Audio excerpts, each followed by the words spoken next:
A discussão do que vem a ser a hipertrofia muscular regional. E por que eu tomei essa iniciativa? Ora, porque até agora nós estamos discutindo possibilidades diversas de manipulações de variáveis metodológicas do treinamento de força, mas percebam que eu também me referi em diversas ocasiões a variações biomecânicas, ou seja, a manipulação de exercícios com o intuito de contemplar melhor determinadas regiões de interesse.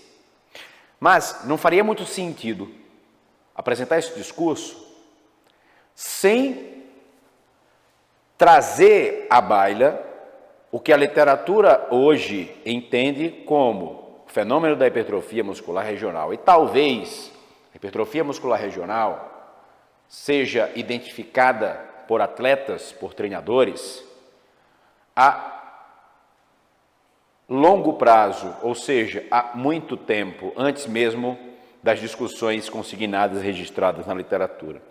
O que nós hoje entendemos como hipertrofia muscular regional. Obviamente, aqui estou sendo fiel ao que a literatura me permite falar. Percebam, neste atleta, eu ilustro 2 cortes realizados com auxílio de ressonância magnética, 2 cortes ao longo do segmento coxa. Se vocês observarem na figura, um corte foi realizado numa porção proximal do quadríceps e outro corte numa porção mais distal. Na verdade, há um corte de toda a área de secção transversal da coxa e nele eu identifiquei, para ilustrar para vocês, cada uma das cabeças do quadríceps. Vamos observar somente essa imagem de cima, ou seja, este corte de cima, da região proximal.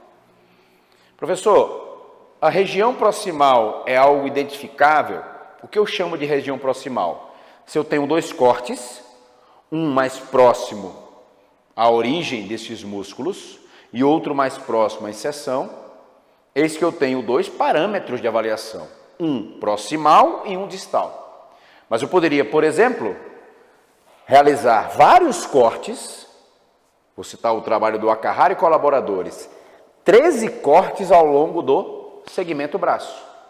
E eles avaliaram as 3 cabeças do tríceps braquial em cada um dos 13 cortes.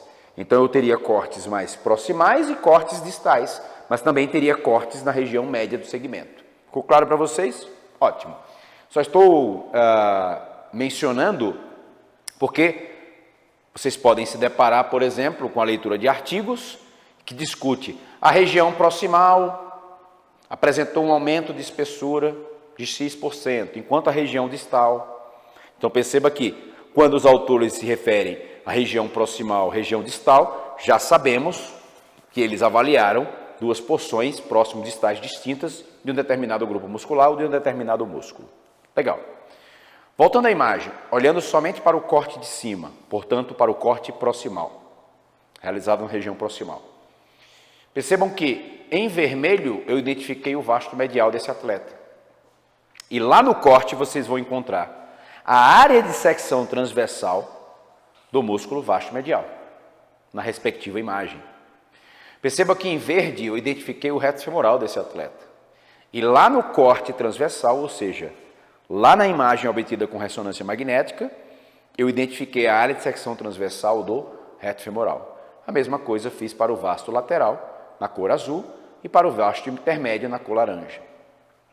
Então, toda essa região, por exemplo, reto femoral, toda essa região identificada na cor verde, corresponde à área de secção transversal do músculo reto femoral.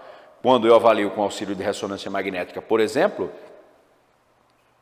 faço exatamente o que ilustrei no slide e o programa me diz, olha, a área de secção transversal é X centímetros quadrados. Se calculasse, por exemplo, o volume do músculo, o que é o volume? Imagina o vasto lateral. todo esse conteúdo na cor azul seria o volume.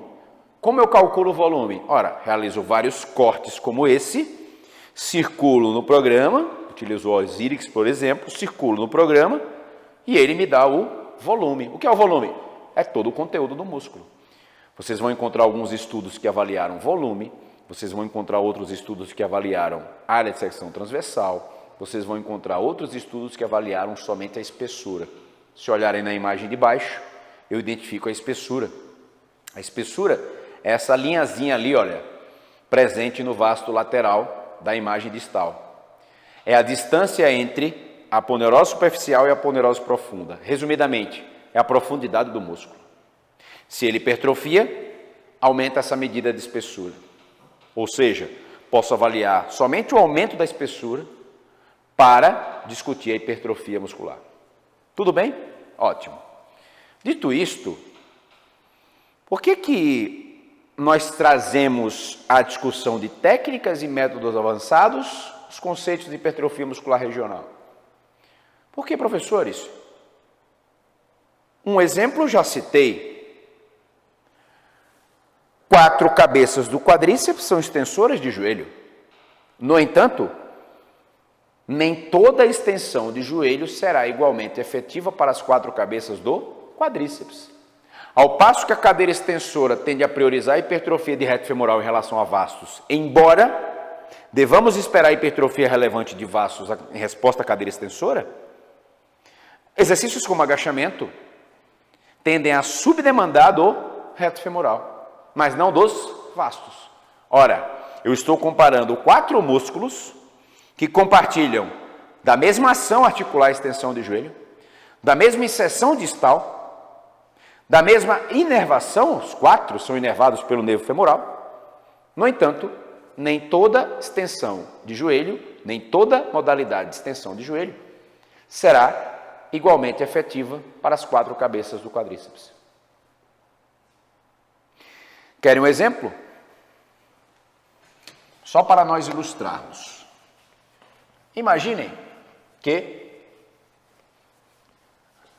eu estou propondo a seguinte prescrição. 3 exercícios. Agachamento livre.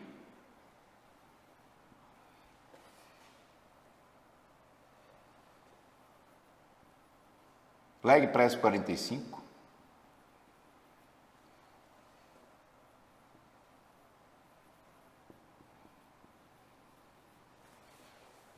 Agachamento livre, leg press 45, hack press.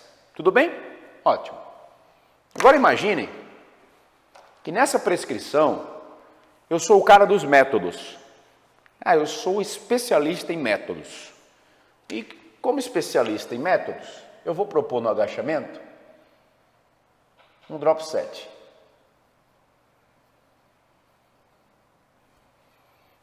No leg press, eu vou propor um rest pause.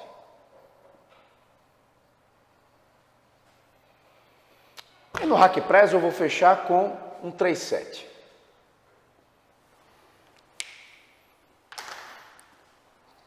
Perceberam que nessa sessão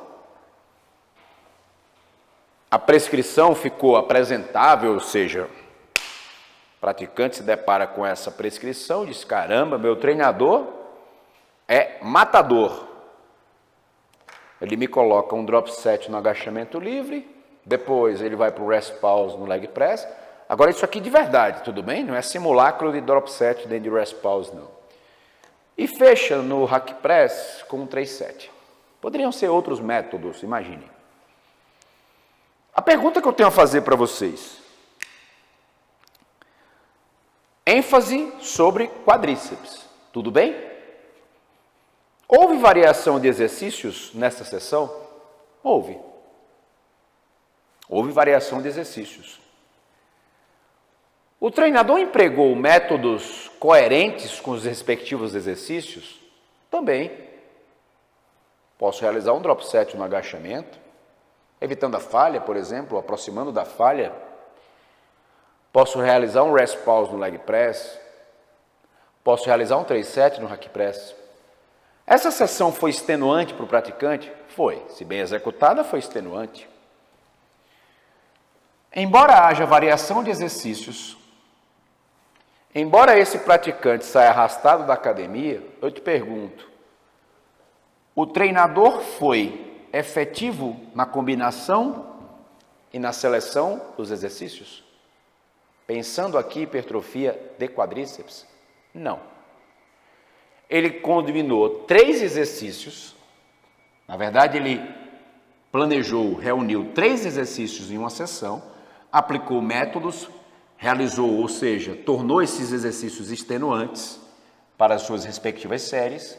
No entanto, tanto no agachamento quanto no leg press 45, quanto no hack press, ele combinou extensões de joelho, isso aqui é um joelho, ele combinou extensão de joelho com extensão de quadril. Ou seja, ele buscou pouca variação ou reduzida variação de comprimento do músculo reto femoral. Eu já sei que são 3 exercícios que tendem a subdemandar do reto femoral.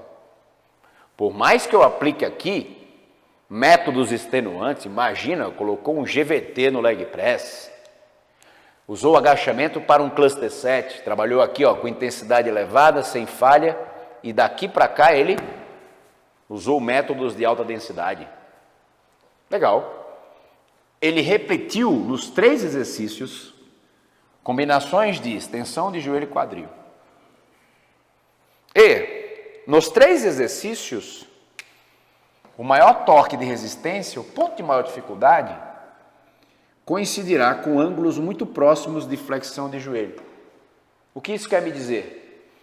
Eu estou buscando o maior torque de resistência nos 3 exercícios para comprimentos muito semelhantes, aqui me referindo aos vastos.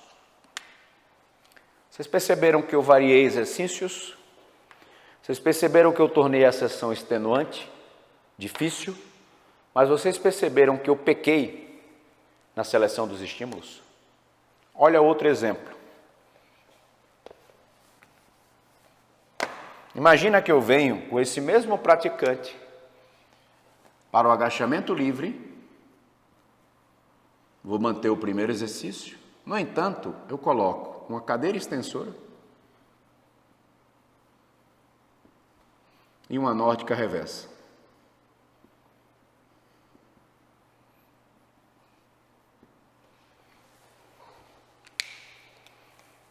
Nenhum dos 3 coincide, enquanto estímulo para quadríceps. Aqui eu tenho uma combinação, como dito, de extensão de quadril e joelho. Combinação de extensão de quadril e joelho, portanto, comprimento pouco alterado do músculo reto femoral. Aqui não. Eu tenho um quadril fixo para um joelho levado à extensão flexão. Alteração relevante do comprimento reto femoral, um exercício que me permite demanda elevada do músculo reto femoral em relação aos vastos, inclusive. E na nórdica reversa, eu tenho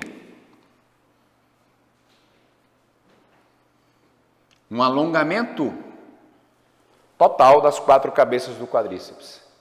Vou levar as 4 cabeças a comprimento longo para um maior torque de resistência. E o quadril? Neutro. Diferente da cadeira extensora, diferente do agachamento. Detalhe, a extensora eu vou sair de 90 a 100 graus para a extensão total. Aqui eu vou sair de 90 a 100 graus para a flexão total. Pergunto a vocês. Imaginemos que aqui ele não aplicou qualquer método. Ele só utilizou 3 séries, 3 séries e 3 séries. Qual das 2 prescrições é mais efetiva para você? Pensando no estímulo de quadríceps. Essa aqui ou essa? Fica a reflexão. Não se preocupem, nós não vamos brigar se você me disser que é aquela. Mas, só quero que vocês entendam que a preocupação deste treinador aqui foi muito mais tornar os estímulos efetivos sob a ótica da biomecânica. Eu trago muita biomecânica para a disciplina, embora investigue métodos. O objetivo desse treinador foi tornar a sessão extenuante para o praticante, porém, não tanto efetiva, se nós entendermos aquela lógica que está descrita no slide. Outro exemplo de hipertrofia muscular regional. Aqui eu falei de uma cabeça, quando comparada com a outra cabeça. Reto femoral com vasto lateral com vasto medial. Detalhe, curiosidade. Existem 2 trabalhos que avaliaram hipertrofia em resposta na óptica reversa. Este é um exercício que também tende a demandar preferencialmente do reto femoral em relação aos vastos.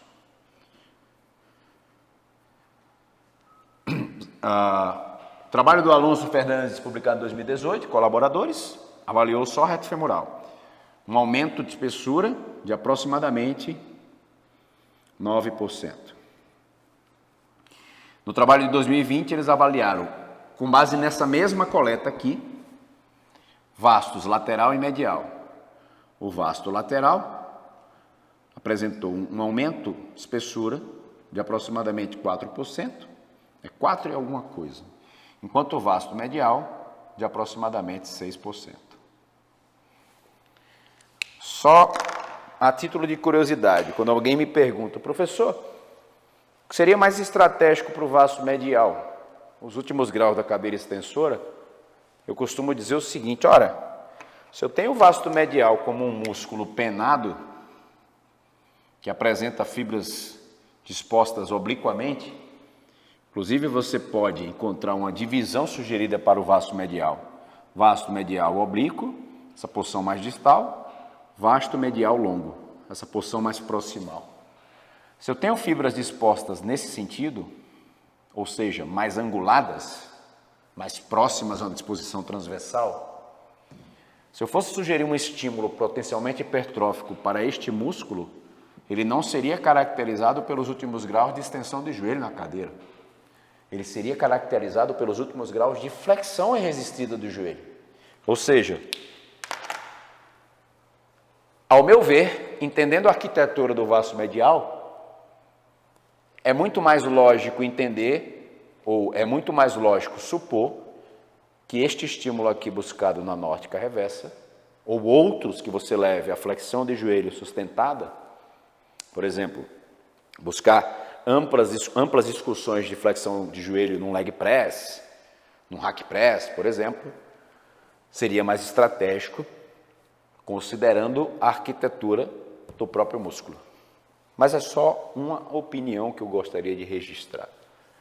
E opinião é a distância, ou é a faculdade aqui distante do conhecimento e da ignorância.